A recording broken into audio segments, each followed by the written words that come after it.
High সবাইকে, সবাই কেমন আছো? নিশ্চয়ই ভালো আছো, আমিও খুব ভালো আছি। হঠাৎ করে চলে এলাম নার্সারিতে, একটা গাছ নেওয়ার ছিল। কি গাছ নেওয়ার সেটা তো তোমাদের ভিডিওতে শেয়ার করবো, তো ভিডিওটা দেখো, জানতে পেরে যাবে। তার আগে আমি ঘুরে ঘুরে দেখছিলাম নার্সারিটা। একে তো নার্সারিটা পুরো সবুজ সবুজ, তার মধ্যে লাইটিংও ছিল গ্রিন গ্রিন, দারুণ একটা লাগছিল, তাই না? তোমাদের কেমন লাগলো অবশ্যই বলো কিন্তু। তারপর ঘুরে ঘুরে দেখার পরে আমরা মেনলি এসেছিলাম ওই লাকি বাম্বুর গাছ নিতে। তো আমার বর এখানে ঘুরে ফিরে দেখছিল কোনটা নেওয়া যায়। তো একটা ছোটোখাটো দেখেই নিলাম আমরা, খুব বেশি বড় নিইনি, কারণ এটাকে যেখানে রাখবো সেখানে ছোটোখাটো হলেই বেশি ভালো লাগতো, তাই ছোটো দেখেই একটা নিয়ে নিলাম। আর ওর কি কি গাছ নেওয়ার ছিল ও খুঁজে খুঁজে দেখছিল। তারপর বাড়িতে এসে ওই পাথর দিয়ে ওটা ডেকোরেশন করছিল ও। ওখানে বোল সমেত নেওয়া যেত, আর কিংবা খালিও নিতে পারো। আমরা খালি নিয়েছিলাম কারণ আমাদের বাড়িতে বলছিল বলে, আর পাথরও ছিল বাড়িতে।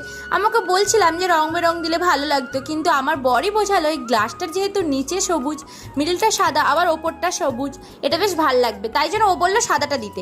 তোমাদের কোনটা ভালো লাগছে গো, সাদাটা না রং বেরঙের পাথরটা? অবশ্যই কিন্তু কমেন্টে জানিও। তো এইভাবে আমরা লাকি বাম্বুকে সেট করলাম আমাদের বাড়ির মধ্যে।